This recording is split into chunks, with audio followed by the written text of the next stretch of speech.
Lovely afternoon now.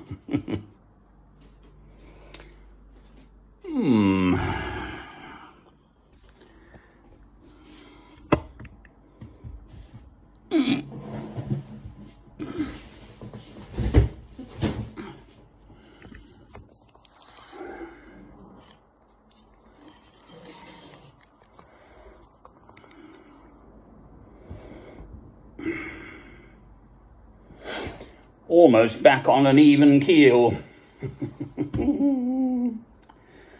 After the events, it's 8 weeks exactly since I first moved to Alnwick on Friday. I think I had 11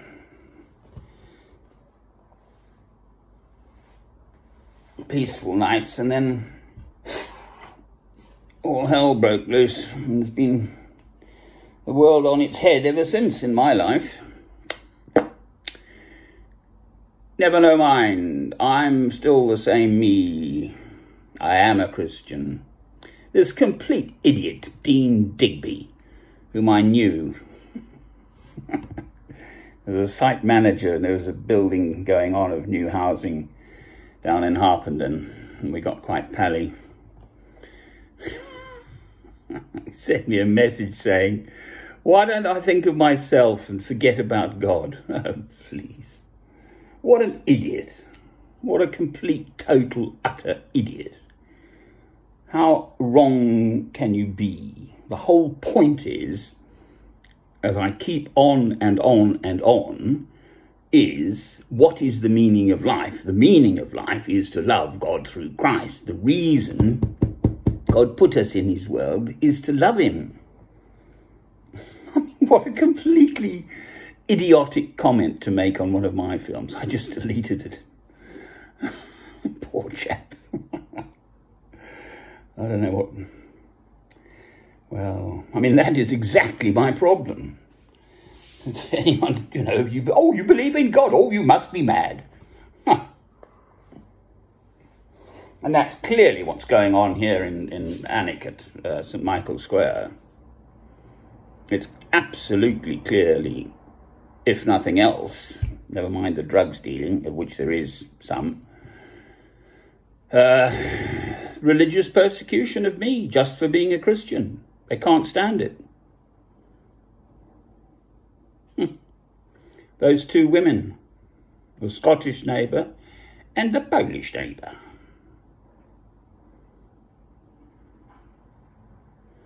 The one for whom I bought the motor car, I think also shall be nameless, quite frankly, like my former wife. Says she wants nothing more to do with me because I'm such a horrid man and I've been so beastly. Oh, yes, well, there we are. Define beastly. Gave you the keys to my house. Bought you a motor car, pretty much. Fed and watered you, bought you things for your house. Ah. And I'm the beastly one. Not entirely sure how women arrive at these conclusions. It was absolutely remarkable how my former wife, who utterly shall be nameless, and I do not hate her, I've stuck with Romans chapter 12, love. Love your enemies, feed them and water them and wish them a long life to repent of their evil ways. But amongst other things she threw at me was that I couldn't shop.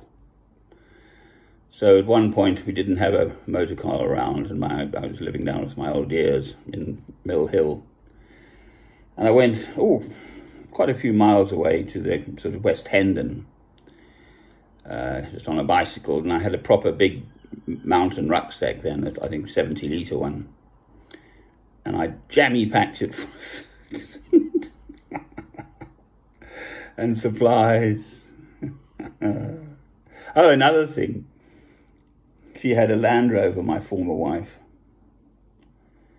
Got a Land Rover, her father died and there was a little legacy, so she bought a Land Rover. So the first thing I did when I was getting myself organised was I started buying Land Rovers. I bought a It was actually a second-hand one. And off I went to France, and I still hadn't got it out of my system. So some years later, the next one I bought was a beautiful brand new one. It cost me over £50,000 all in all, the fuel and servicing. And I brought her back to England. Mademoiselle Eleanor, she was called, and I could sleep in the back. I've sort of got over it now. I don't feel the need to outdo my former wife's Land Rover buying escapades. She's the sad one. Our son is dead. What legacy has she got for life? I didn't do it. I made every opportunity available to reconcile, so the child would have normal contact with his own father and his father's family. On and on and on and on and on I fought. This is a pinprick, man. I think I'm pretty much through the worst of the emotional turmoil. Sort of being arrested. Why is it the police do this? What's wrong with them? What's wrong with the society in which we live? They listened attentively and at length, because they'd disappear into these people's houses, flats, for ages, clearly lapping it all up. And then they take one look at me, and I'm the bad, horrid man, obviously. Oh, arrest me then, obviously. They did it, I think, at least 4 times. It seemed almost a foregone conclusion that the white, funnily dressed Christian male had to be the one in the wrong. Because obviously if you arrest someone, they did nothing about the other stuff. I mean, I'm sorry, I'm still going on about it. Not clearly entirely shot of it yet. They did nothing about the monstrous harassment from these namers, the monstrous lies, the monstrous idea that I would thwack a child. Yes, I used one not particularly nice phrase. But quite frankly, as far as I'm concerned, it was entirely accurate, the phrase I used, in describing these people who'd been seriously harassing me for weeks prior to this. 666 on my doorstep. Ooh. I mean, in a small community, paedophile, on and on and on and on, through my window. Are the police deaf, blind, stupid, ignorant? Or into blooming drugs? It's now in my complaint. They've got it. And they've also got the one that I think I'm being raped by the police. They've taken my main mobile, which is, well, I'm just about back in action on this one. There's still some issues. You use a number for security and all this sort of stuff, and I don't know what they've done, but they've blocked it somehow. So I can't get at that phone. Normally, if you lose your phone, you can, an iPhone, you can delete it from remotely, but they must have some special software to get in there and sort of stop that. But I've got nothing to hide. My films are all on YouTube. They've got a tiny clip, one tiny clip of me. I was working it out. If I do a screenshot, I can get 6 films on a page, so there are over 3,500 on a screenshot, so that would be 1 A4 sheet of paper. It would be almost 600 page novel of all the titles, and they just go on and on and on and on and on. I am a Christian, basically. If I look through them, my films are almost exclusively, I've often thought about this.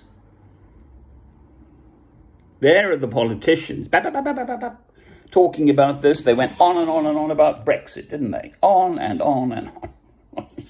And on and on and on. Let me stand up a bit. There we go, that's better.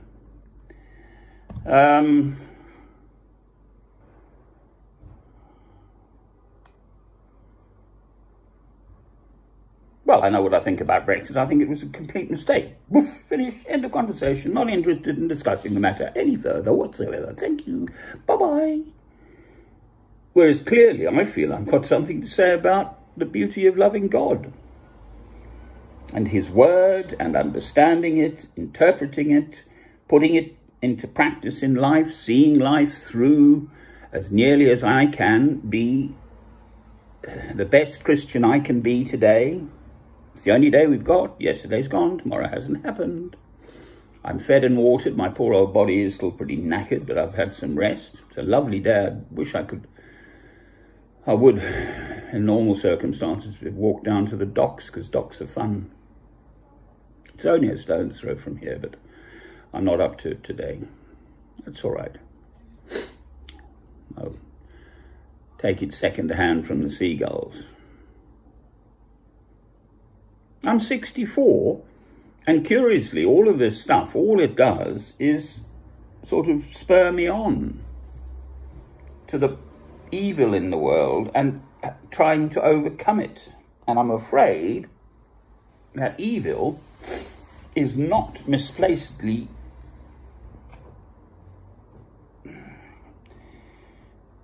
it's in Genesis. I think of Genesis as a sort of allegory, not a real true story of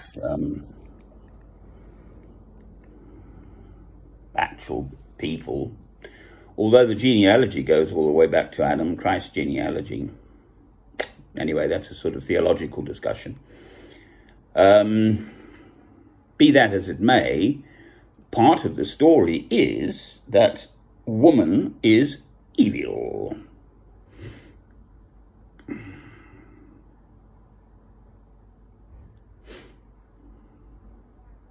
Well, I get it. As I have mentioned elsewhere, I had wonderful elderly gentlefolk parents. My mother was a wonderful lady. My granny had a back like a ramrod, my Scottish side. Fine lady, great-great-grandmother, beautiful face. And many another fine woman has lived, of course. I then refer to the epilogue to Ecclesiastes, a wife of noble character. Well, of course such people exist, and I refuse to be embittered by these experiences with women. But there clearly is something fundamental in a woman, the capacity, just per se. Men do bad things too, for heaven's sake, so I'm not just, I'm not being a misogynist here, actually. I'm just being accurate, as far as I'm concerned. Why does God make it so clear in Genesis that Eve is evil?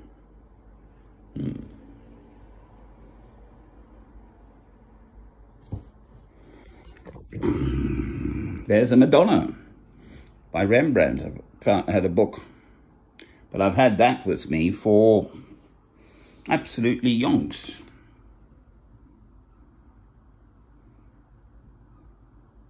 "20 years, I think, I've carried that about. More. No, 20 years maybe. When I was in Holland, I had the book. So that was 2001. So it's 20 years, 21 years. Where would we be without mothers? We wouldn't, that's where.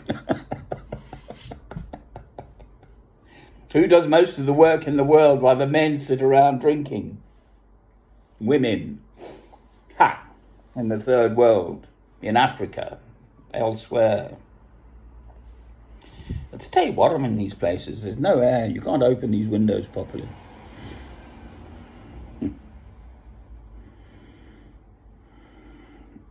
I could be a lot worse off. There've been all these people in Germany, flooded, and Belgium and Holland. And then these huge floods in China. I mean, pictures of people underground, in the underground, with the water sort of coming up like this. Ouch. So, I mean, you know, people have lost their homes, just completely washed away, just like that. Bang, everything. Bushfires in Australia. There's also California too, haven't they had huge fires somewhere? And then there was huge fire on the west coast in America, in Oregon, I think, as well.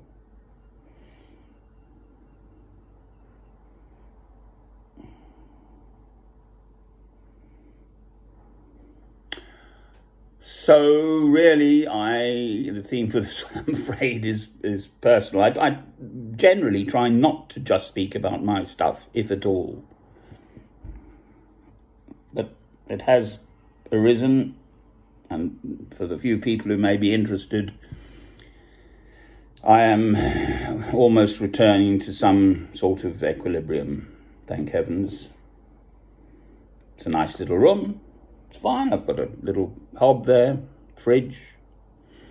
I'm here for 4 more nights. I've got 4 more nights here through till Tuesday, and then I'll either hopefully go back to my own home if the Polish people have moved, or failing that, I go down to St. Albans and sleep in the porch of the Baptist church. Those are my 2 options. I've checked the rail fares for both, and we'll see on that one. So I've got 4 nights here still, so just take it easy, really. Where there's life, there's hope. I can see the sea from here. It won't, I don't think it'll show, it'll white out, won't it? Never mind.